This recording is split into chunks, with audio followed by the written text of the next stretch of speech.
Good evening.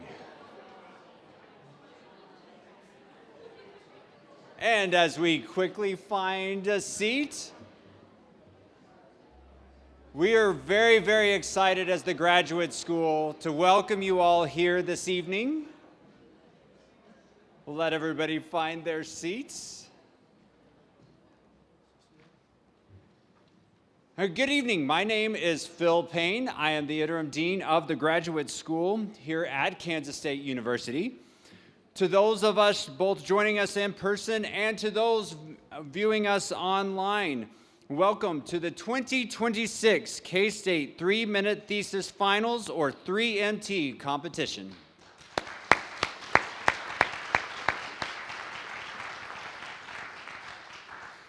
I want to acknowledge supporters of graduate education and the 3MT competition. I know we will be having a special guest soon, and I was just scanning very quickly to see if Provost Mendez is here yet. Provost Mendez will be joining us sometime this evening. We'll be sure to introduce him as he is able to attend. And additionally, the 3MT is made possible by the support of the Vice President of Research Office and sponsorship from K-State's chapter of Sigma Xi. Thank you.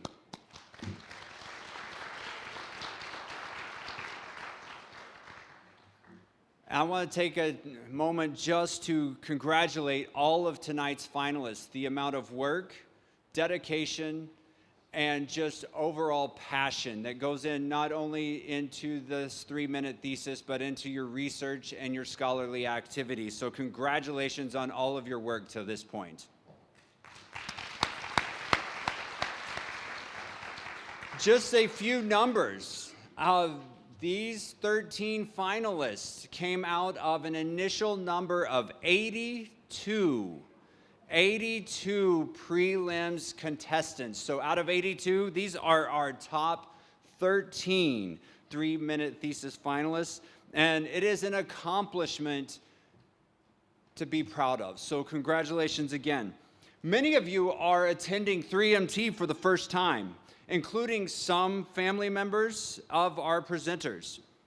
Welcome. This is one of our favorite events of the year. We get to celebrate scholarly work, we get to celebrate cutting-edge research, we get to celebrate the scholars of tomorrow. So we are really, really happy to have you all here, and we hope that all of you enjoy it. Now on to the business at hand. So one person that makes this event so special is our MC. He's been MCing for several years now. He is a well-known community member. You may know his voice as the previous announcer of K-State football and men's basketball games. He's also a member of the Kansas Broadcast Hall of Fame and has been really over the airwaves in Manhattan through K-Man for many, many, many years. And he has been in the role of MC since 2016. So this is year number 10 for our MC this evening, with the exception of 2021, when we actually held this virtually because of a small worldwide pandemic. Small being in air quotes. And we are pleased to have him again with us tonight. We are thrilled to welcome to the stage Mr. Dave Lewis.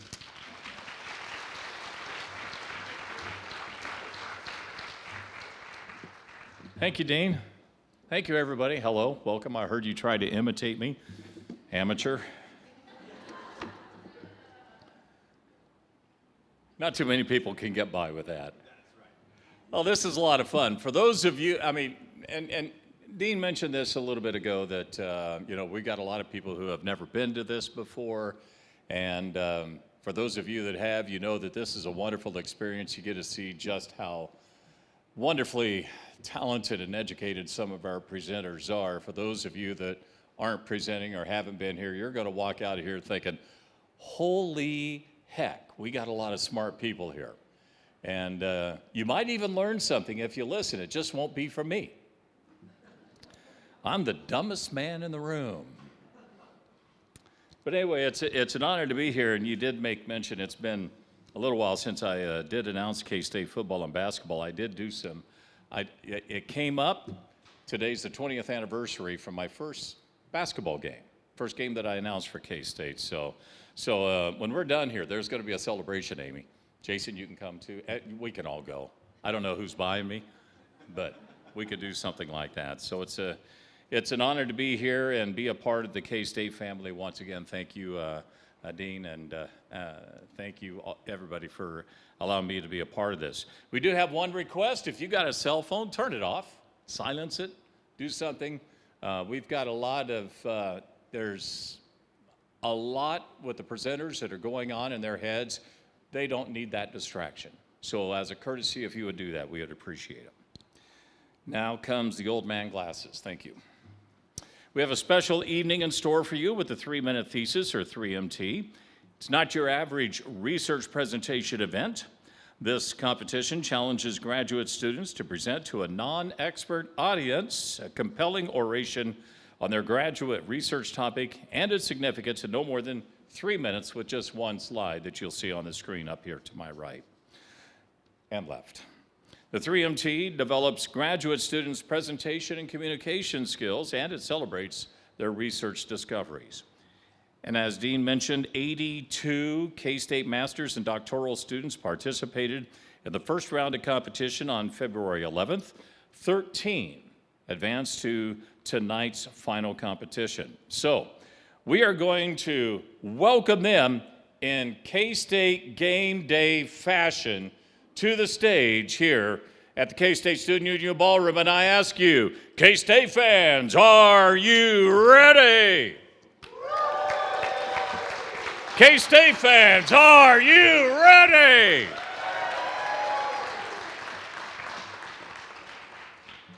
Do we have music? No, okay. Imagine there's music going on behind. It just gets you fired up. PhD student in food science, Sadaf Azhar. PhD student in kinesiology, Nick Carpenter. PhD student in curriculum and instruction, Rachael Cox. PhD student in pathobiology, MaRyka Smith, Azhar. PhD student in biological and agricultural engineering, Kelechi Igwe. Master's student in kinesiology, Sarah Finn. PhD student in grain science, Olashula Olagunju. Master's student in agricultural economics, Aji Zamtata Gainbang. PhD student in chemistry, Vidya Nadar. PhD student in pathobiology, Audrey Matheny. PhD student in biological and agricultural engineering, Asmita Mahraha. PhD student in couple and family therapy, Adam Hedeland. And master's student in food science, Alif Pekarsh.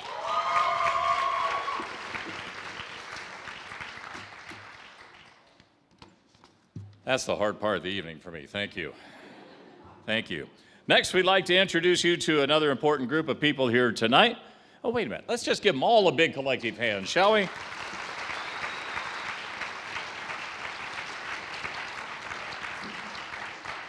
Yeah, that may or may not have been your clue to leave the stage. Next, we have these important people that are tonight judging. On our panel, we have K-State's 2025 3MT winner and a PhD candidate in grain science, Shiva Prakash.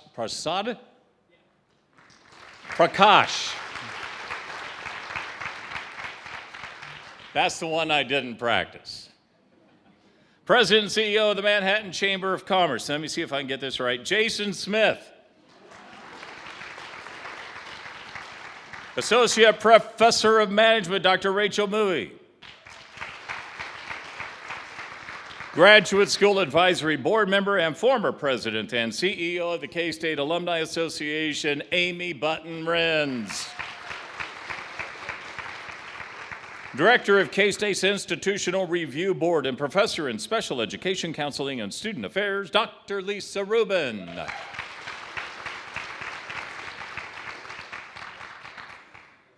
Sigma Xi, that's what I thought. It's the two-letter ones that always befuddle me. President of K-State's chapter is Sigma Xi and doctoral candidate in biology, Jack Sitzma.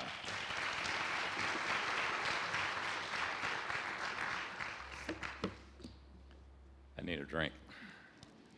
Somehow water seems somewhat insufficient. Oh, well, the judging panel will evaluate presentations on two categories, comprehension and content. Did the presenter provide a summary of their research in a way that can be understood by a non-expert audience? And engagement and communication. Did the presenter capture the audience's attention and show excitement for their work? In addition to these criteria, presenters who exceed the 3-minute time limit may be disqualified. Ooh. So what's at stake? The judge evaluations will determine first place and second place winners. The first place presenter receives a $500 scholarship and will represent Kansas State University at the Midwestern Association of Graduate Schools 3MT competition in March. The second place winner will be awarded a $250 scholarship. And finally, you, the audience members, have an important job tonight. You get to select the People's Choice Award winner, who will receive, did I hear a whoop? That People's Choice Award winner will receive a $125 scholarship, and we'll be sharing more information about voting after the final presentation because it's changed a little this year for the better. Now, who's ready for 3MT at KSU?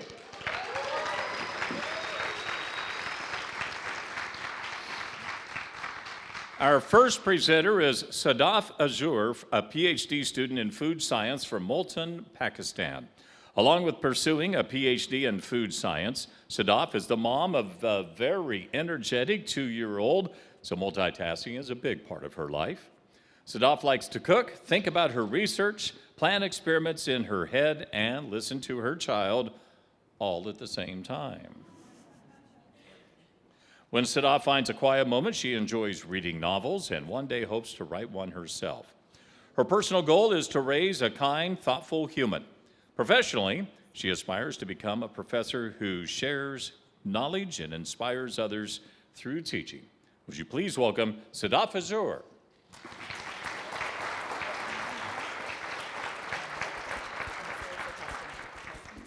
Testing.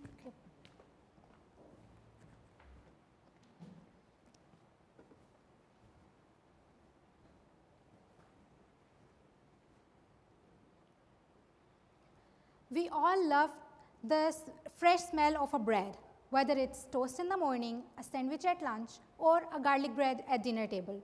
Bread is a comforting food for billions of people around the world. But here is something most of us don't think about, that a delicious slice of bread is mostly just calories. White flour gives you energy, but with very little amount of protein. And with nearly 2 billion people around the world suffering from some form of malnutrition, we need our everyday food to give us more than just energy. So, how can we make our everyday food, like bread, more nutritious? The solution seems simple. Just add protein to the bread dough, right? Well, it's not that simple, because when we add protein to the bread dough, protein behaves like a sponge. It soaks up all the water, and the dough becomes stiff. It refuses to rise, and the texture that we all love becomes dry and tough. Essentially, the more you add protein, the less it behaves like a bread. So, this is where my research comes in. To fix this problem, I explored nature's own tools called enzymes to help in this high protein baking challenge. Think of enzymes as tiny workers that can help to improve the dough structure. I studied two specific enzymes, protease and xylanase. Protease acts like a muscle relaxant. When the dough becomes too stiff with the addition of protein, protease steps in to soften the dough, making it easier to handle. Xylanase, on the other hand, acts like a water manager. It helps the dough hold on to moisture so that it stays soft instead of drying. But the balance of each enzyme is very critical. Too much of either enzyme and the whole dough structure collapses. But the results of my research are very promising. Using a farinograph, which is a dough mixing test machine, I was able to figure out the right combination of enzyme that can restore the dough's stability and the texture characteristics while making it very similar to the regular bread.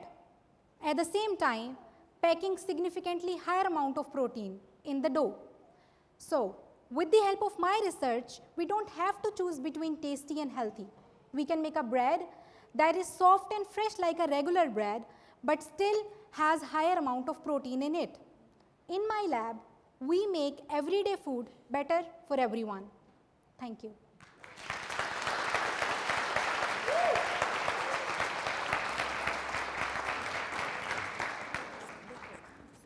It ain't that easy being the first one out of the chute. So Sadaf, good job. Thank you. And she did so in 24 seconds to go. Good luck, everybody.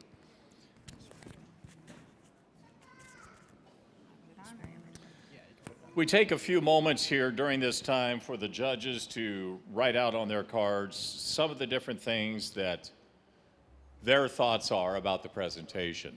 They have copious notes that they take, they've got a form, and they approach this very diligently. So we do take some time, give them some time in order to get these notes done for the judging process. My job is to fill in some of the blank space. On average, a thesis or dissertation is 80,000 words long, which would take several hours to present. The 3MT was developed by the University of Queensland in 2008 to help develop graduate students, or to help the graduate students develop skills to share the big picture and the value of their work with people outside of their field of study. These students now have an elevator pitch, ready to easily share their work with anyone asks, hey, what do you do? These communication skills will make the students more competitive for jobs and for research funding opportunities. And tonight we get to learn about 13 fascinating research projects in less time than it would take to read one complete thesis. I see some of the judges that are still making some of their comments on their sheets, and now they're all looking at me like, okay, we can move on. It's a process. Our next presenter is a PhD student in kinesiology from Beloit, Wisconsin. In his free time, Nick likes to spend his time gaming, working out, and as of lately, blasting Bad Bunny with the windows down while driving around Manhattan. You dug the Super Bowl, didn't you? That was pretty good. Nick loves music, movies, insects, and making a difference. He hopes everyone not only enjoys the talks this evening, but also goes home having learned something new. Would you please welcome Nick Carpenter?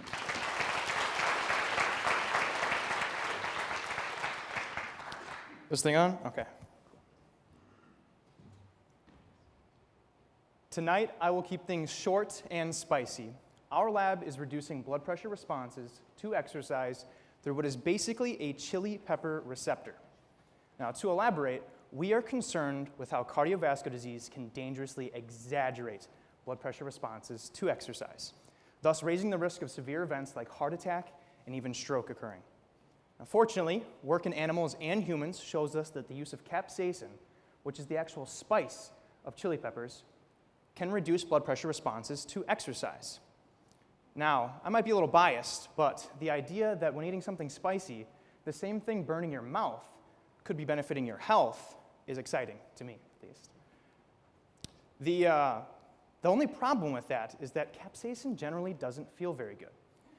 Arguably, when consumed, definitely not through the skin, and even through the bloodstream, capsaicin has irritating effects. Thankfully, as we all here know tonight, there is never a slow day in STEM, and chemists have actually come up with a version of capsaicin called Olvenil that works through the same chili pepper pathways and receptors without the burning, irritating effects. And interestingly, Olvenil's impact on exercising blood pressure has yet to be studied. Naturally, this led us to hypothesize that by giving Olvenil prior to exercise, we would see those reduced blood pressure responses compared to a session without Ovanil. Now, to test this, we trained our rats to run on a treadmill, kind of like how a human would. But not only did our rats run on a treadmill, they also had a controlled form of cardiovascular disease, surgically induced, that most importantly displays those exaggerated blood pressure responses.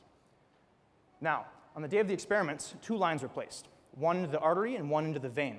This allowed us to directly measure the changes in blood pressure during exercise and to give Ovanil through an IV. The rats would run for 4 minutes, rest and recover, receive their dose of Ovanil, and complete an additional and identical run to the first. The change in blood pressure from rest to exercise was compared between both runs. And excitingly, our results so far show that by giving Ovanil to our animal model of simulated cardiovascular disease, we are in fact seeing those reduced blood pressure responses. Now the study's ongoing, but the implications are clear. With further development of a first step study like this, we could be talking about cardiovascular disease patients living longer, safer lives through the reduction in risk of those life-threatening events taking place. Dare I say we have a hot finding on our hands. Thank you.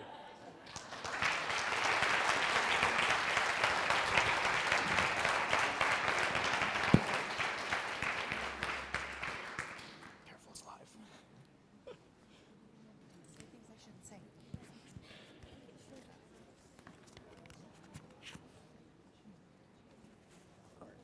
I'll just put it. He wasn't very loud. Did you? I think it was on. I can hear it, but I'm just saying he wasn't super. It wasn't super loud.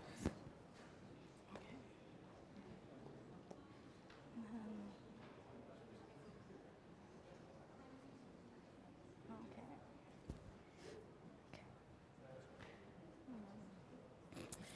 Look, we lost DMC. I'll just.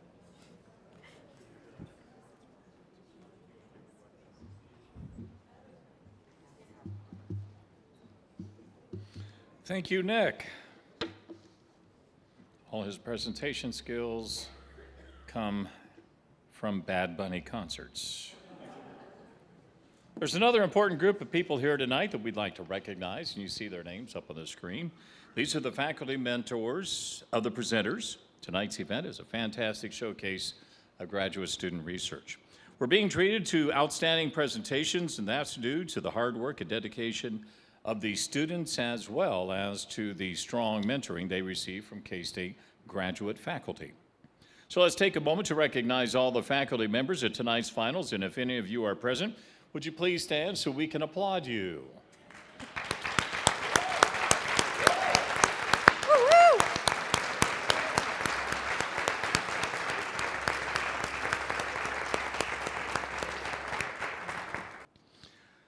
Let's take a moment to recognize last year's winner. Introduced earlier tonight on the judging panel, the current holder of K-State's 3MT title is Shiva Prasad Prakash from, he's a PhD candidate in grain science. He's right here smiling at me because I butchered something in his introduction again. So, in second place last year was Ashley Baranchuk, a PhD student in kinesiology. Back over here. Okay. You didn't need to stand up, you just had to have someone point you out, and that's all I needed to know. Nice to know you're here. Welcome back. And last year's People Choice winner was Shibanji Arvali, a doctoral student in biological and agricultural engineering. All three have peers from their programs competing tonight. And Shibanji, are you here? Boy, is he missing out.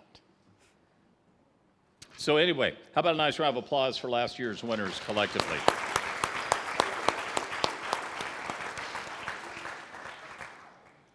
MaRyka Smith Azhar is from Hoyt, Kansas. She's our next presenter. She's a PhD student in pathobiology.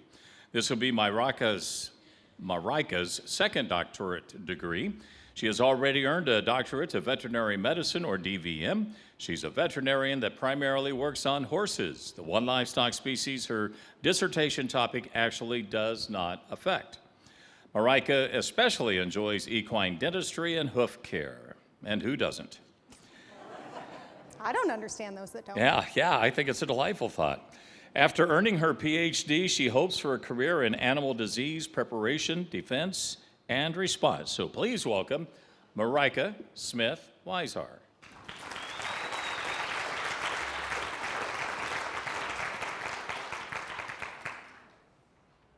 When a highly contagious disease strikes, we don't have time to wait till the cows come home. We need to go find them before they can infect others. There's one disease that veterinarians like myself are especially concerned about: foot and mouth disease, or FMD. FMD is caused by a completely different virus from human hand, foot, and mouth disease. FMD does not infect humans, but can infect nearly all of our domestic livestock species. An introduction to the US could devastate our meat supply and result in catastrophic economic losses. Additionally, it can spread very quickly, with infected cattle being risky to others within 2 to 3 days. Our US cattle production system relies on thousands of trucks and trailers on roads and highways every day, moving cattle where they need to be. Due to legal exemptions and producer hesitation, most of these movements are not digitally traceable. My research utilized computer simulation models to simulate these movements. We found, with our current level of electronic tag use and digital reporting, that less than 5% of movements would be digitally traceable. This means that in a disease investigation, the majority of movements would have to be traced by hand, using paper records and phone calls, a process that is simply too slow to control FMD. However, if we could increase the number of cattle wearing an electronic tag and increase the number of movements that are digitally reported, we could very quickly see increases in the likelihood for digital tracing success and potentially our ability to control an outbreak. My second project tested exactly that. We simulated the behavior of an FMD outbreak in the US and found that if 70% of cattle could be traceable within 2 to 3 days, we could dramatically decrease the likelihood for large and devastating outbreaks. We not only saw decreases in the number of cattle that became infected, but also the number of herds that had to be quarantined or even destroyed. This directly relates to the economic impacts of an outbreak. Improving traceability extends beyond FMD outbreak control. Producers can use electronic tags today to improve the efficiency of animal record keeping on their farm. Improving traceability can help us control diseases that are already in the US, like highly pathogenic influenza viruses, and help us fight emerging threats like the New World screwworm. These additional benefits can help demonstrate the value to producers to adopt this technology at all levels of cattle production. Ultimately, there's no reason to wait for disease to occur or till the cows come home. We need to improve traceability today. Thank you.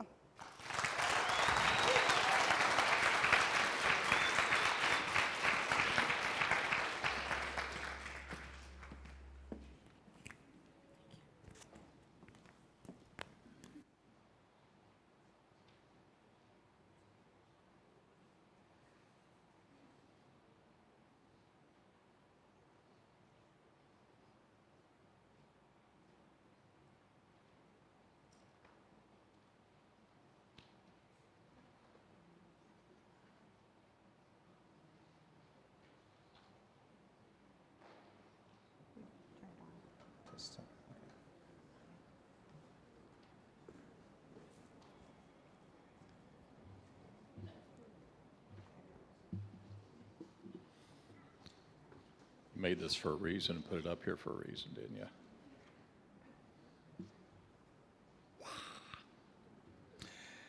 As an audience member, the 3MT is exciting not just because the presentations are nothing short of amazing, but it's also a fantastic way to hear about the variety of research that's conducted at K-State. Tonight, the presenters represent 6 colleges and 9 academic programs. On the slide above, you can see that across the years, a variety of programs have been represented among the 3MT award winners. And that's a demonstration that K-State has talented graduate students all across the university. From Ebonyi State, Nigeria, our next presenter is Kelechi Igwe, a PhD student, biological and agricultural engineering. Kelechi finds that music helps him recharge and think creatively. He enjoys playing the acoustic guitar. though his neighbors might prefer listening to his 3MT rehearsals. Kelechi also loves traveling. He has a personal quest to visit all 50 U.S. states, not just for the adventure, but because every trip teaches him something new about the people and cultures.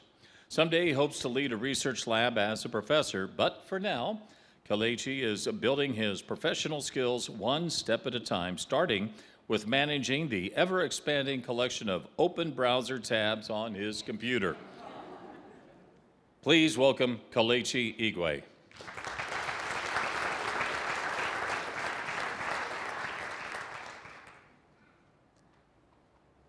We often carry a lot of stress, but when someone asks how we're doing, we smile and say, I'm fine. On the surface, everything looks okay, but on the inside, it can be a different story. Appearances can be misleading, and while that is true for people, it's also true for crops. A field of crops can appear all green and thriving, while internally, it's already under stress. Prolonged periods of this stress can affect productivity, sometimes even long before a farmer realizes there's a problem. So my research starts with a simple but crucial question. How can we detect crop stress early enough to act before it becomes too late? A good place to start is by monitoring how crops feel rather than how they look. You see, when crops begin to feel stress, such as heat or lack of water, their first response is to try and protect themselves. So they close the tiny pores on their leaves called stomata through which they breathe and exchange water with the environment. So, excuse me. So stomatal conductance basically is a way we can develop an early indicator of stress. But then a problem is measuring stomatal conductance can be a difficult process. Traditional methods involve measuring each leaf by hand using an instrument called a porometer, like we see on the screen. But this process is cost and labor intensive, and practically it's impossible for larger agricultural fields. So then my next question was, how can we map stomatal conductance across an entire field without touching a single leaf? So to answer this question, what I did was I combined multiple data sets, including drone imagery from my field, as well as air temperature, and then soil moisture. So basically variables within the environment that could be influencing crop stress in the first place. So these variables, I used them in a machine learning model to try and predict stomatal conductance for this field for the same day and at the same time. My model was able to achieve about 50% accuracy, and it was used to produce this map of stomatal conductance you see on the screen. So the areas in red show crops that are already under stress. So we see not all crops are as happy as they look. So my result is a promising first step towards turning invisible stress into visible information. Farmers can use that information to respond promptly through irrigation, because in agriculture, timing is everything. Thank you.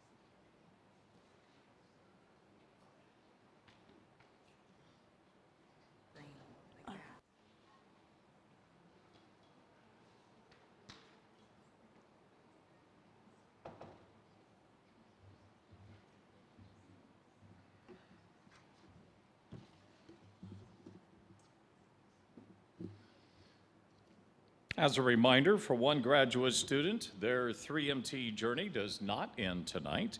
The winner of K-State's competition will advance to a regional competition hosted by the Midwestern Association of Graduate Schools, also known as MAGS.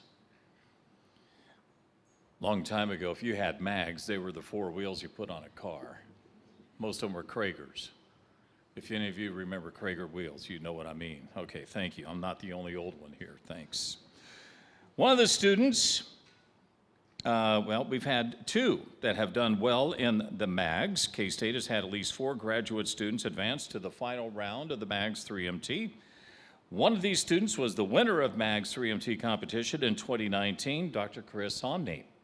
And Maureen Iftikhar won the MAGS People Choice Award as well. Our next presenter is Sarah Finn, a master's student in kinesiology from Sheboygan Falls, Wisconsin. Sarah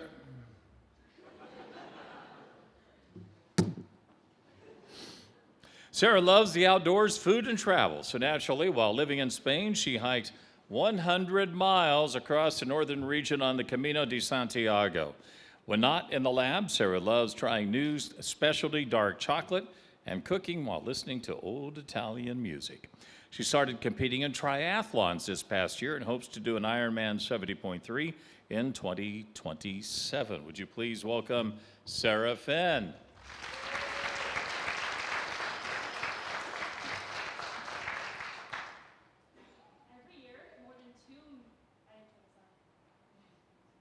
Can I restart? Okay, good. Every year, more than 2 million women in the United States go through menopause. In fact, I guarantee each of you know somebody that is, has, or is going to go through menopause. That's the time in a woman's life when she stops getting her period. I know, I said period, but stick with me, okay? Menopause is about more than just hot flashes. It's actually a major turning point for women's heart health. Now, heart disease doesn't just develop overnight. It takes years, even decades, and is driven by factors like weight, blood pressure, and cholesterol. Menopause accelerates these risk factors, which means that after menopause, women are at a much higher risk of developing heart disease. This is also a time when women are likely seeing their doctors more often, which could provide a powerful opportunity for prevention of progressing heart disease.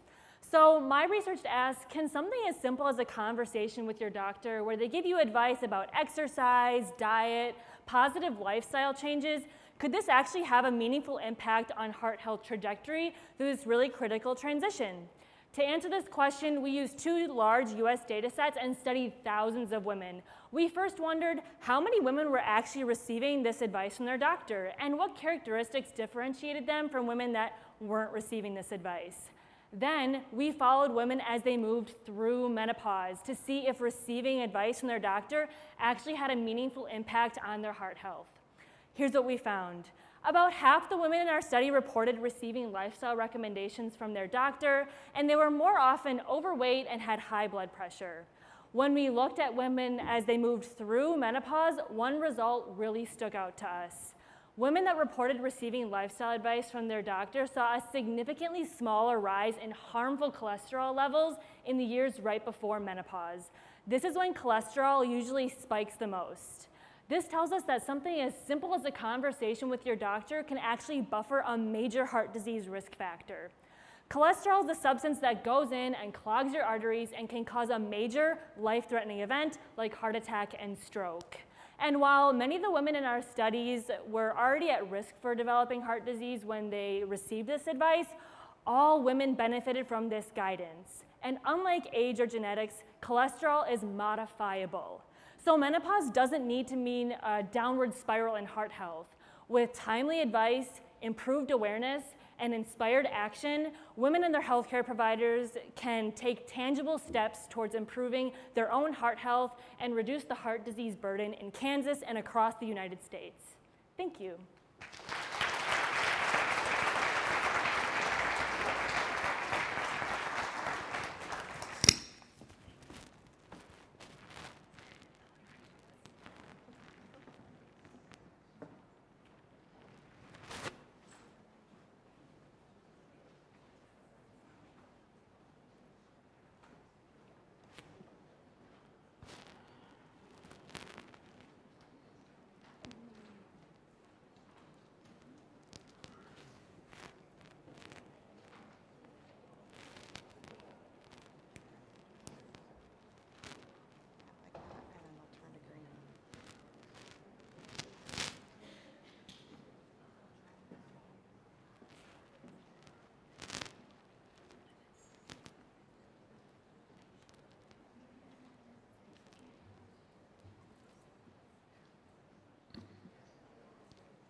As I introduce the 3MT finalists tonight, you may notice that they have come to K-State from all around the world. 6 are from the U.S., California, Oklahoma, 2 from Wisconsin. Thank you. And 2 each from Kansas.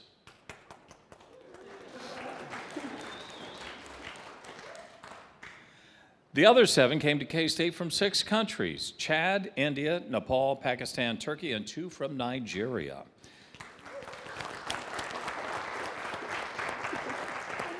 And we're tickled that they all chose K-State to advance their education and build their careers.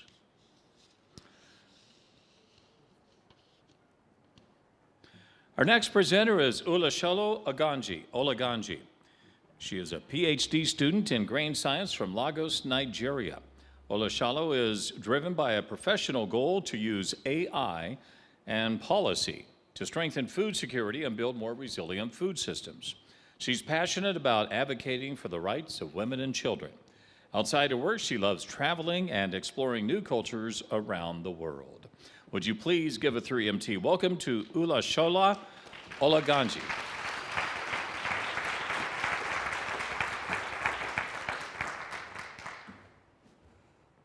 Kansas State is the second largest producer of wheat. Am I still loud? Okay. Kansas State is the second largest producer of wheat in the U.S., and up to 50% goes into the export market. However, before wheat can be exported out of the U.S., it has to be graded. It has to go through quality assessment, which is usually done by officers of the USDA. So typically, the USDA officers, whenever wheat is scheduled for export, they take a sample size about 2,000 grams, and then they go through the wheat kernel by kernel looking for foreign materials like stones, sorghum. They also even count the amount of damaged grains or broken grains. You might be wondering, why do they do this? They do this to be able to assign a grade. So a grade 1 wheat is more expensive than a grade 2 wheat. However, the problem to this process is a manual grading, and it takes time. It takes approximately 5 hours to complete. So the solution in which my project is preferring is that instead of this manual grading assessment, let's automate the process by using a computer vision model. So this model initially has been trained with millions of images, and then it has the intelligence to be able to identify things from image like people, cars, animals, and so on and so forth, but not an agro product. So then what I did was I used a method called transfer learning. That is, I now transfer the intelligence that this model already has to be able to now identify agro product like wheat.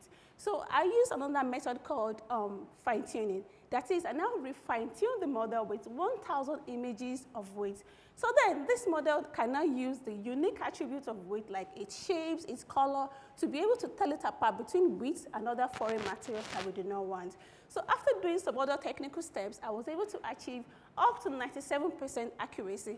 So then the grader, the only thing they need to do is just take the sample size of the wheat, takes images, pictures of the wheat, and then upload the images to the software of the model. And in about just 1 second, this model would can process up to 625 images in just 1 second. Great, right? And in about 5 minutes in total, the model then display on the screen, oh, there are 5 stones, there are 5 sorghum, oh, I find 100 damaged grains, I find 100 broken grains, and so on and so forth. So then the grader quickly, in 5 minutes, is able to decide what grade to assign to the entire wheat. So that this entire process is fast, is efficient, and also it is replicable. It can be also, the method I've developed can be replicated for other agro products like soybean, sorghum, and et cetera, et cetera. So this entire project helps to maintain the leadership position of the United States and Kansas State in the global wheat market. Thank you very much.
We have passed the halfway point of our presentations. But wait, there's more. Coordination of K-State's 3MT was led by the graduate school, and they would like to acknowledge others who have been helpful in making the event possible. A big thanks goes out to the K-State faculty, staff, and community members who assisted with practice sessions and served as judges in the first round of competition. If any of those individuals are present, would you please stand so we can recognize your contributions to the effort? Look at them all.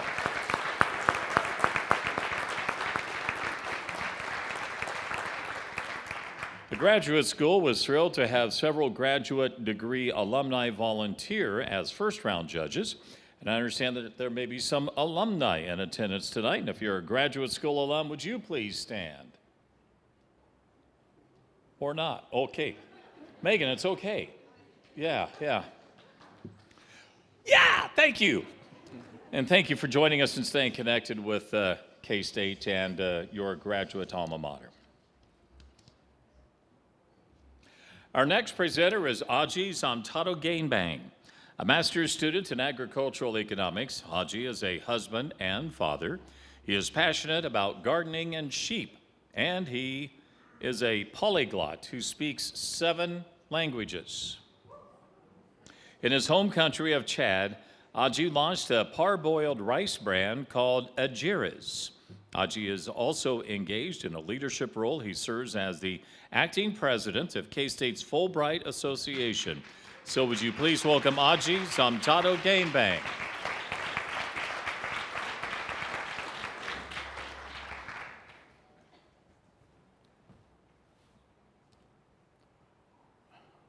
What happened if irrigation stopped in Kansas? The Ogallala Aquifer is one of the largest aquifers in the world. In Kansas, nearly 90% of groundwater extraction is dedicated to agricultural irrigation, but this Ogallala Aquifer is running dry.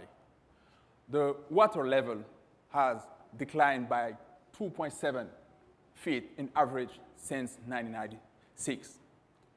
The economic impact for farmers is that at the water level fall, the pumping costs increase because the energy to lift the water to the surface is increasing.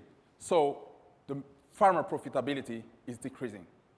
Why should we care about this situation? Well, because of food security. Kansas is known as the breadbasket of the world.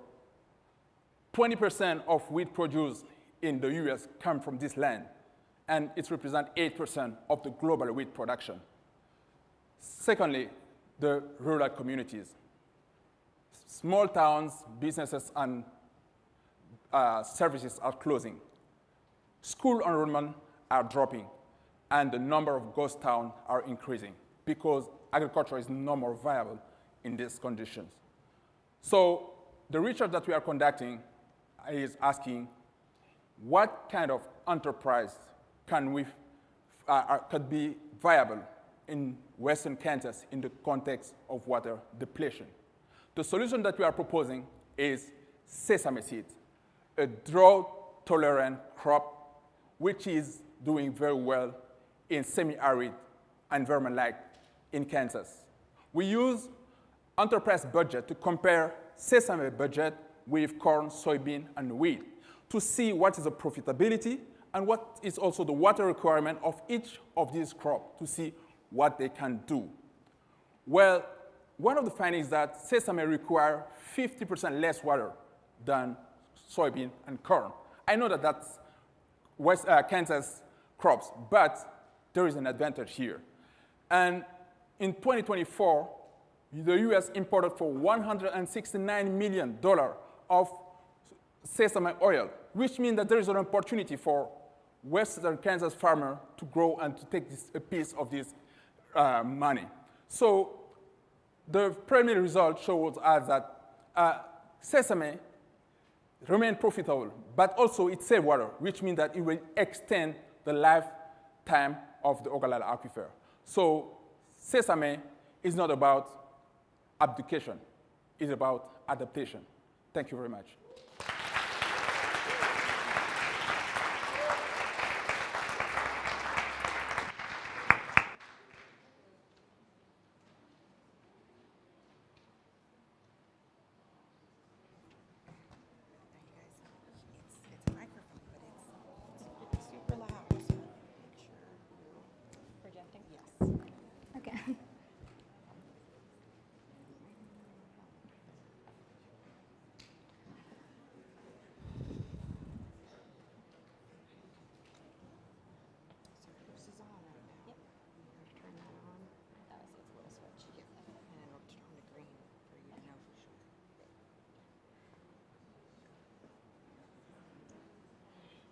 ready.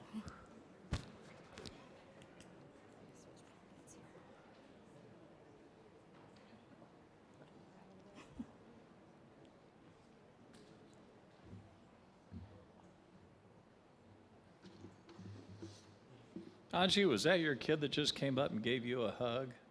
Was it a high five or a hug? I couldn't tell from way over here. All the above. How cool is that?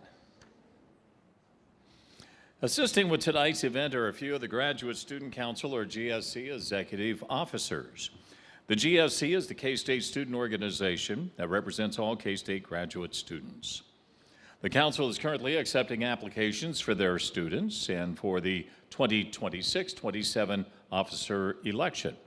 To the graduate students in attendance, if you're looking for opportunities to develop your leadership skills, engage with the university, support your peers, and grow your network, connect with one of the officers here tonight to learn more about how to get involved, or you can scan that QR code that's up on the screen.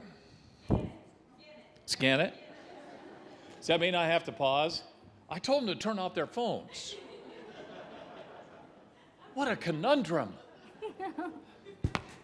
So corruptible over here. Gosh, and I'm at your table. Our next presenter is Vidya Nadar. She is from Mumbai, India. Outside the lab, Vidya enjoys painting and gardening and recently rediscovered her love for reading books.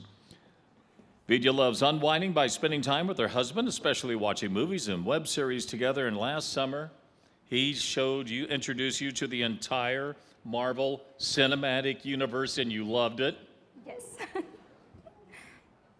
Don't put that on your scores. In order, in cinematic order. So anyway, Vidya whenever she needs a break or feels stressed, playing with her PI's pet dog, Miss Posey, is her favorite way to reset. After completing her PhD, Vidya hopes to pursue a career in cancer research in academia or the pharmaceutical industry. So would you please welcome Vidya Nadar.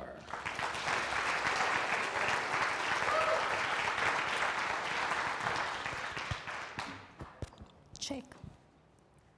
Cancer, a word we all recognize. For some, it's a research topic. For others, it's deeply personal. Every life it touches is a reminder of how urgently we need new and better treatments. Surprisingly, nature already hides powerful molecules capable of fighting cancer. And one such molecule is brocazine. It comes from marine mangrove plants, and scientists have discovered that it can be effective in fighting 7 deadly cancer types. That tells us brocazine has a real potential to become a cancer medicine. I'm sure you might be now wondering, if nature already makes it, why not just take it from nature? Well, there is a problem. Nature produces only a tiny amount of it, and harvesting more would destroy the fragile ecosystem and still wouldn't be enough to ever become a real medicine. Because of this, we cannot rely on nature to take this molecule from the ocean to the pharmacy. So instead, I decided to build it myself. I work in total synthesis, the art of building nature's most complex molecule from scratch without a roadmap. Now, to understand what total synthesis means, I would like you to imagine building a complex Lego set, but without the instruction manual. You have to figure out the entire building strategy, like which pieces to connect and in what order to reach the final structure. And that's exactly what I do in my lab. My research focuses on designing a completely new synthetic route, the first reliable way to build this molecule step by step from simple building blocks. I start with tyrosine, a common amino acid, and transform it piece by piece until it becomes brocazine. In other words, I'm writing the instruction manual that nature never gave us. After years of work, I have already built the framework of brocazine, the structure that holds the entire molecule together in just 16 steps. And right now, I'm only 2 key reactions away from completing the full structure. Once that's done, something powerful becomes possible. Scientists can use this instruction manual, make more of this molecule, unlock its full potential, and make brocazine a safer and better medicine for cancer patients. So, I'm not just building a molecule, I am building access, because in the fight against cancer, it's not the rare molecules that saves your life, but access to those molecules that saves the life. Thank you.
Part of the graduate school's mission is to support graduate student holistic success and well-being.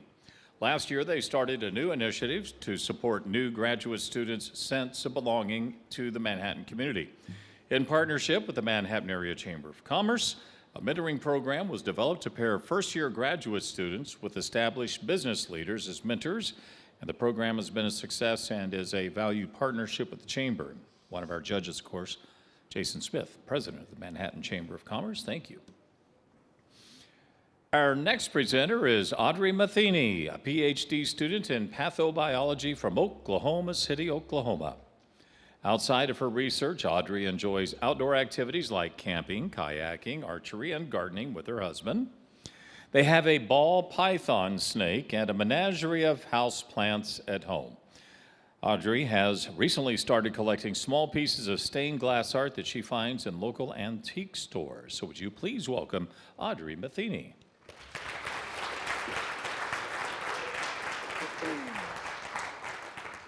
Can everyone hear me okay in the back? All right. Good evening. In the US, swine represent a significant agricultural industry that's valued at around $30 billion. Now, stability of this industry relies on strong biosecurity measures to protect animal health, like surveillance, vaccination, and exclusion quarantines to detect disease, prevent disease, and respond to disease outbreaks. My research focuses on Japanese encephalitis virus, or JEV, which is transmitted among mosquitoes and swine. Infection in swine is usually mild, but it can cause reproductive issues like abortions and stillbirths, and also occasionally piglet death. JEV also infects people, and it can cause mild flu-like illness, but also fatal disease. Now, JEV is not currently found in the US. It is found in Central and Southeast Asia. But recently, JEV has been popping up in places where it previously hasn't been known to circulate, like Southern Australia, where JEV outbreaks there caused human disease and deaths, in addition to economic loss due to reproductive issues in commercial swine. Now, as I said previously, vaccination is an important tool to protect animal health. However, there is no veterinary vaccine for JEV approved for use in the US. Interestingly, there is an approved veterinary vaccine for a very closely related virus, West Nile. So my research objective was to determine if we could use these West Nile vaccines to cross-protect domestic swine against JEV. So we selected 3 such vaccines, and we vaccinated several groups of piglets, and we collected blood from those piglets to look for antibodies that could kill the virus in cell culture. And we found that the blood from these piglets that were vaccinated, regardless of which vaccine they got, did have antibodies that were able to kill JEV at levels high enough to indicate potential protection. while blood from piglets that were not vaccinated, that were included as negative controls, did not. Now, these results suggest that these vaccines could potentially protect domestic swine from JEV. Now, if these vaccines are further shown to either prevent infection in swine or to reduce clinical signs in infected swine, then they could potentially be used as tools in the event of a JEV introduction to the United States to either prevent economic loss in production swine or to potentially prevent JEV from becoming established in the United States. Thank you.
The Graduate School is proud to have strong partnerships with K-State's chapter of Sigma Xi, the Scientific Research Honor Society. Sigma Xi honors excellence in scientific investigation and encourages a sense of companionship and cooperation among researchers in all fields of science and engineering.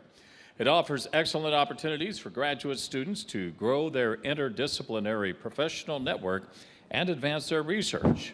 The Society also offers research grants of up to $5,000, available only to Sigma Xi student members.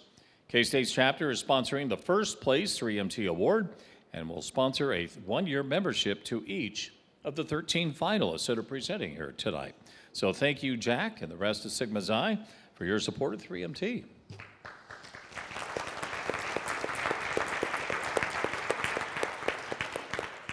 Our next presenter is Asmita Mahara, a PhD student, biological and agricultural engineering from Kathmandu, Nepal. Asmita is a sustainability enthusiast and has a wide range of hobbies, including socializing, traveling, and sketching. She loves learning about the cultures and facts of new places, listening to people's life stories, watching inspiring movies and scientific vlogs, playing mind games, and experimenting with crafts. Asmita has 5 siblings and all are sisters. Coming from a humble background, Asmita was taught to fight for her dreams, especially in a world where the struggle can be doubled for women. Because of this, Asmita considers herself a relentless aspirant who never ceases to pursue her career and refuses to give up no matter what. Would you please welcome Asmita Mahara.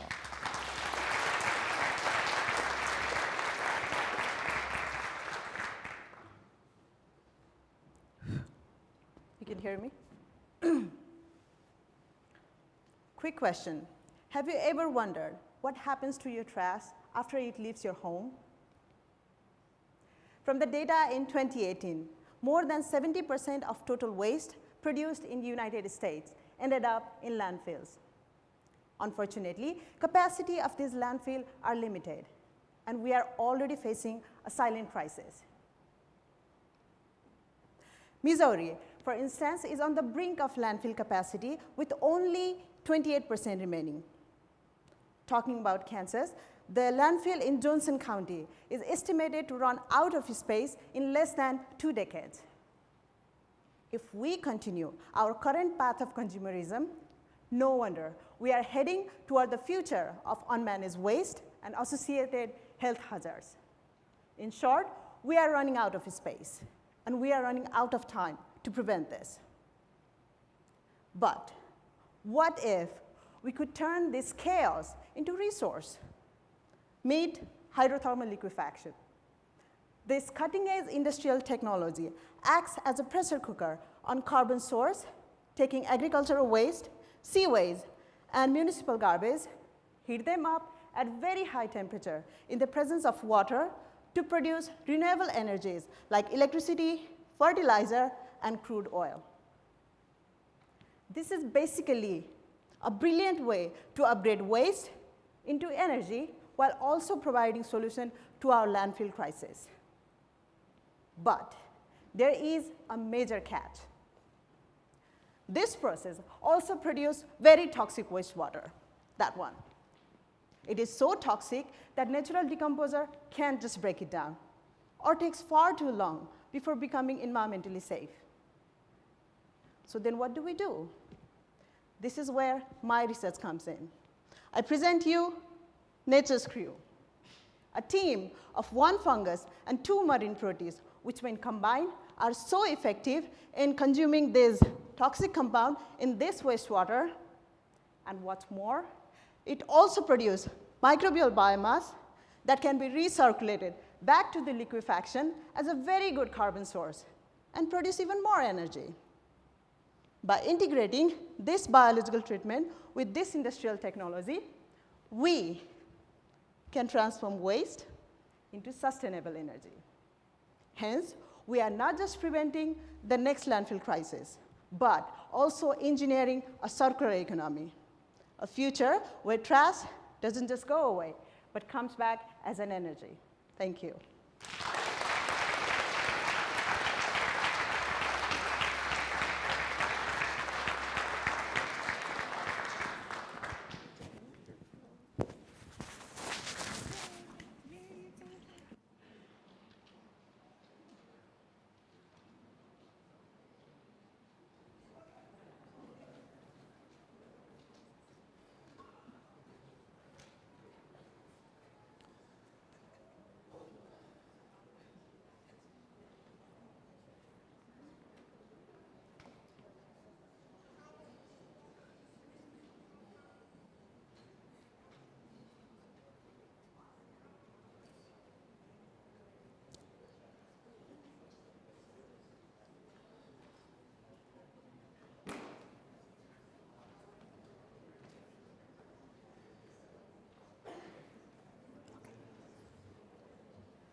The Graduate School has also been building its partnership with K-State Center for the Advancement of Entrepreneurship to support graduate student academic success and career readiness. Housed in K-State's College of Business, the Center for the Advancement of Entrepreneurship offers a number of courses, training, and engagement opportunities to support undergraduate and graduate student entrepreneurial development.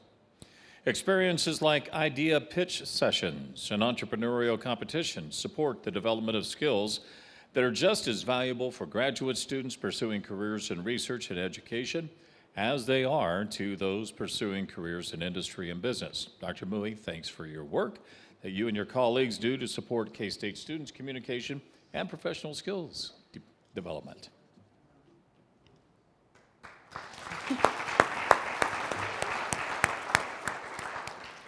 Our next presenter is Adam Hedeland, a PhD student in couple and family therapy from Newbury Park, California. Outside of his duties as a researcher and therapist, you will find Adam at the movies or singing.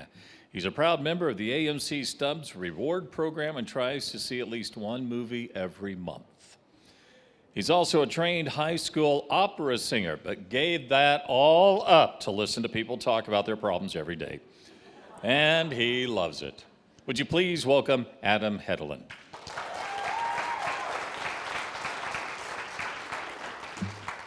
Test. Can you hear me? Great. You get the call that changes your life. Your loved one has died and your world has broken in half. Now imagine that you get that call and you are 1,000,000 miles away from your family, your language, and the places you call home. That is the reality that international students must face when they lose a loved one while studying here in the US. Researchers estimate that on average, 41% of college students will go through a loss during their studies. Now, we don't know how many of those students are international students, but in 2025, the Institute of International Education reported 1.2 million international students studying here in the US. If international students made up even just 5% of that 41%, that is 58,000 students who will go through a loss during their studies. And my guess is that number is much higher. My co-author and I, who both experienced loss during our studies, started to wonder, with all the turmoil in the world, what might it be like for an international student who can't go home when they find out that their loved one has died? So we took a qualitative approach. We've interviewed 8 students so far, and we have 3 more scheduled. The power of our approach comes in our teamwork. As a grief researcher, I guide the project in theory and terminology, while my co-author guides through her research in multicultural families and her experience as an international student. We have immersed ourselves in their stories, reading them over and over and over again, and together our perspectives enrich what we've learned, and they have taught us 3 main things. First, this is a disorienting bereavement process. One student explained that she felt terrified to navigate university policies in an airport because she was still so new to the culture. Another spent the first week of her grief doing confusing paperwork just so that she could leave safely. Second, the decision to go home was always complicated. Students wondered what would happen to their studies if they left, would they have the funds to go home, and would their visas allow them to return if they left. Sometimes families even made the decision for them. One participant explained that her parents didn't tell her for 2 months that her grandmother had died because they didn't want to distract her during her exams. Third, community and compassion were everything to these students. All of our participants expressed a longing to be with people who understood their culture and their grief and loved their friends for the ways that they helped them. Their stories demand 2 things from us. First, we need research on this experience. Too many students are suffering in silence, and we don't even know how many there are. And we have no data to explain the impact this has on their mental health, their identity, or their education. Second, we need bereavement policies that create structure for international students who are grieving, and we need university staff trained in the best ways to help them. We can learn to be there for our international students and peers. We just have to see them in their grief and start the conversation. Thank you.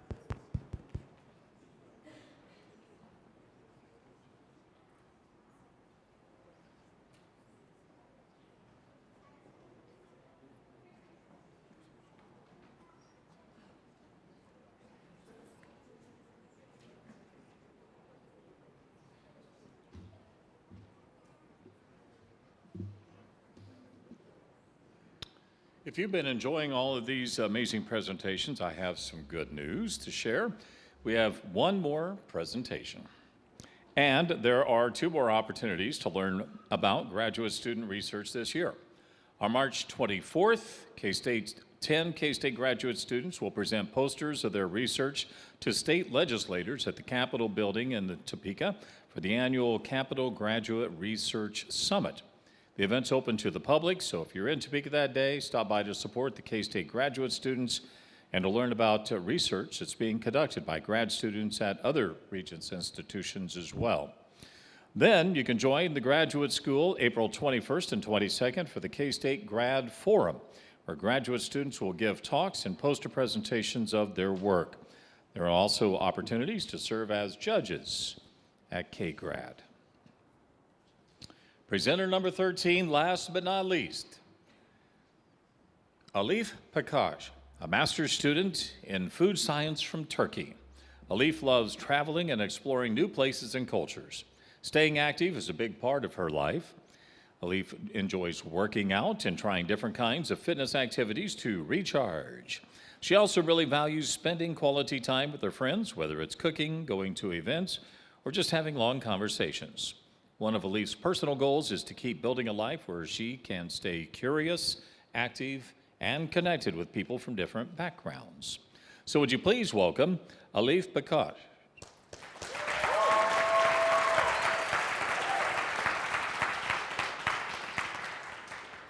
Mic check. Okay. Let me start with a simple problem. Today, most food packaging is plastic-based. It creates a long-term waste and increases the carbon footprint. At the same time, the biofuel industry produces large amounts of byproducts such as sorghum distillers dry grain solubles, or in short, I will call it sorghum DDGS, which is mostly used as low-value animal feed product. So here comes the question. Can we convert this low-value byproduct into a high-value biodegradable food packaging film? In my work, we extract functional compounds from sorghum DDGS and convert and upgrade it into a food packaging film. To do that, we use a nanotechnology called electrospinning. Electrospinning uses an electric field to pull a liquid solution into ultra-thin nanofibers. That is approximately 100 times thinner, but definitely stronger than a human hair. But why do we use electrospinning specifically rather than other technologies? Because with electrospinning, we can produce fibers that are tiny, high surface area, and high porosity that makes the film better functional, meaning that better interaction with oxygen, moisture, and antimicrobial compounds. But we go one step further with coaxial electrospinning. Coaxial electrospinning produces fibers with double layers, core and a shell structure in a single step. You can think it of like a microscopic field straw. But why do we use coaxial electrospinning rather than normal electrospinning, or why it is more powerful? Because with coaxial electrospinning, we can protect these functional compounds in the core, in the inner structure, and with the outer layer, the shell structure, we can control the release of these functional compounds over time. That makes the film more stable, more controlled, and more functional. The final impact is twofold. First, we extend the shelf life of the food products, such as fresh produce or fresh meat. And second, we contribute to environments by valorizing a waste, by upgrading a byproduct into a high-value, biodegradable food packaging film. In short, we're turning an agricultural byproduct into an active packaging with electricity and nanotechnology. Thank you.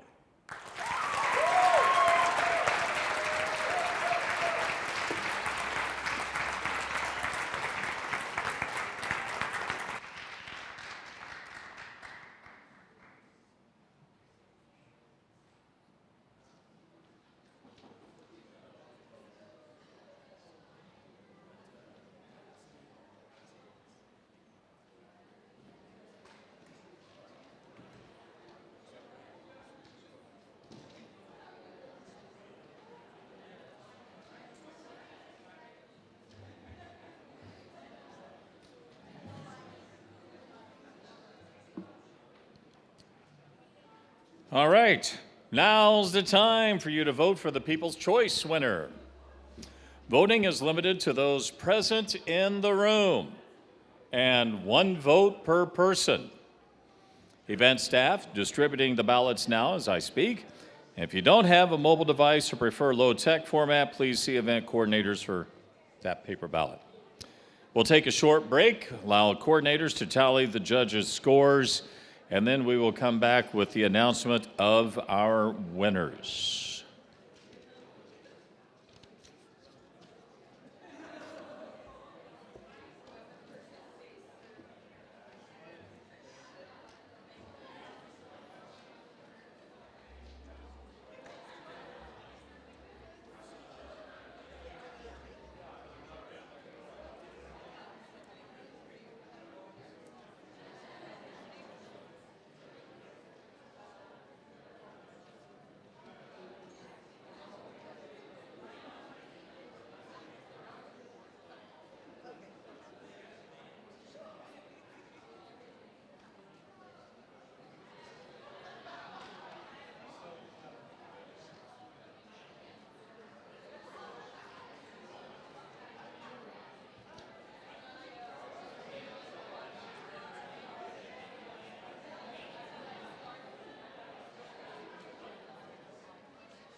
We will be announcing our winners in 1 minute.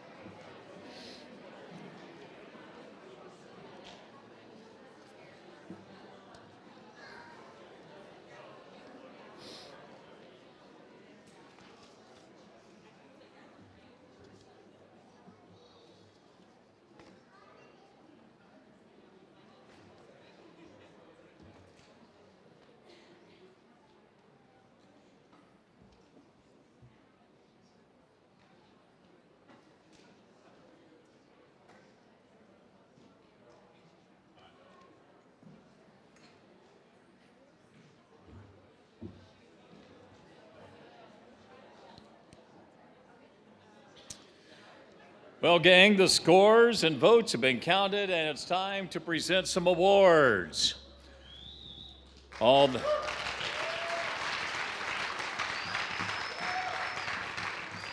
presenters have done an outstanding job and should be proud of being selected as finalists for this year's competition.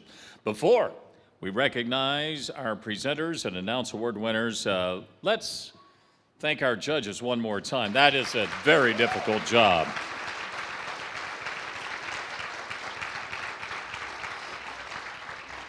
You know, on a personal note, I'd just like to say every time I come here, I learn something new, but tonight it really seemed like it hit home because I'm a Central Kansas farm boy, and there are a lot of great things that applied to Kansas agriculture here tonight. I lost a wife to cancer 20 years ago, and having cancer research and having therapy and grief counseling, all those are a part of my world, and this is really a neat moment to be able to be a part of this tonight with everybody involved. So I just wanted to acknowledge that.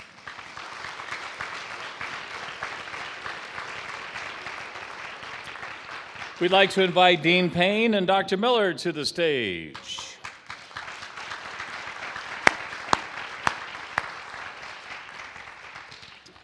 So presenters, as your name is called, please come up on the left side of the stage to receive your certificate from Dean Payne and remain on stage. I want to make sure in the right order here. Do the second place first? Okay, all right, so we're going to do the second place first. That's how it is on the paper, but I get easily distracted and confused. So as your name is called, please come up on the left side of the stage and receive your certificate from Dean Payne and remain on stage. In second place tonight, and recipient of a $250 scholarship is MaRyka Smith.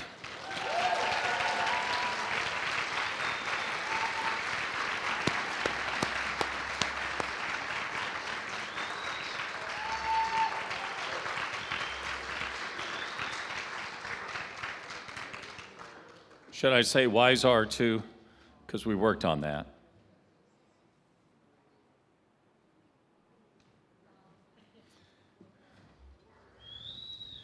The winner of the People's Choice Award and a $125 scholarship. Thank you. You want to come up here and do that for me the next time? Vidya Nadar.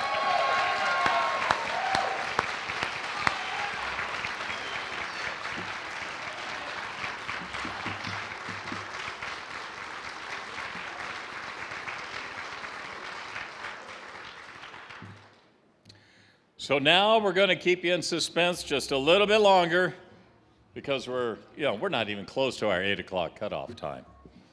My parking's only paid to You're fine. You're fine. You're fine. Don't worry about your parking.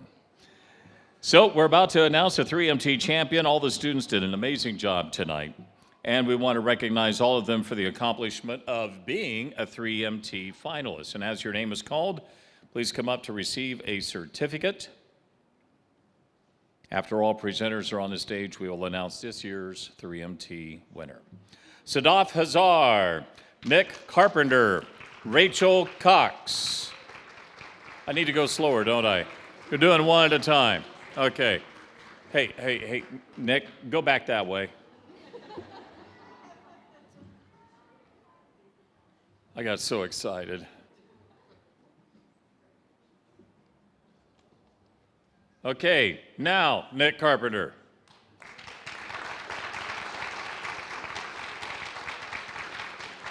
Rachael Cox.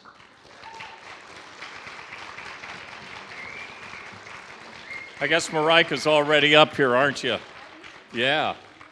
Do I need to go again? No, do we need to run her again? She's already got her certificate. Oh, you do. MaRyka Smith. Kelechi Igwe.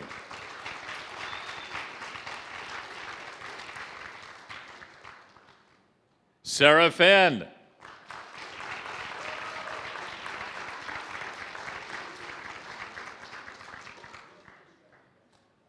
Olusola Olanganju,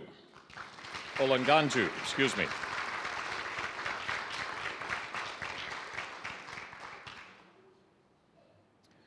Aji Zamtado Gainbang.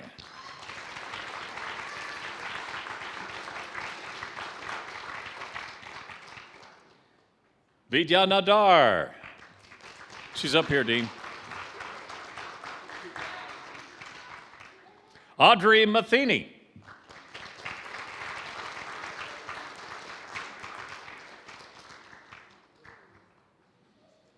Asmita Mahara.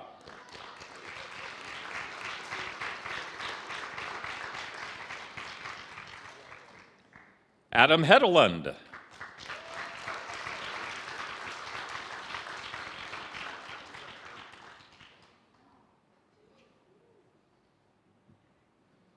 And Alif Pakash.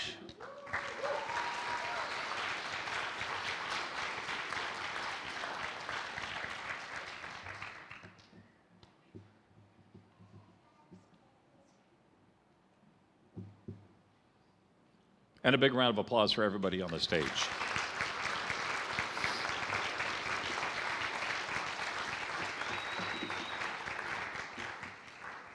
Now the moment we've all been waiting for. Thank you.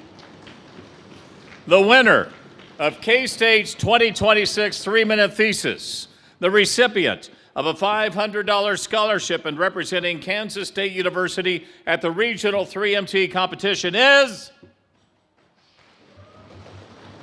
Vidya Nadar.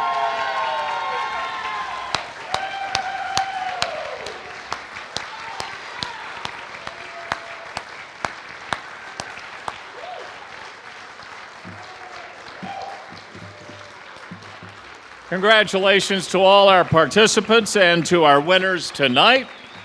Winners and judges, if you'd hang around the stage for a little bit, people want to take pictures and stuff like that. Everybody, thank you all for attending. We certainly hope that you walk away with a lot of information and a lot of appreciation and respect for what we do at Kansas State University, as is demonstrated by these fine young people on the stage. Thank you. Good night.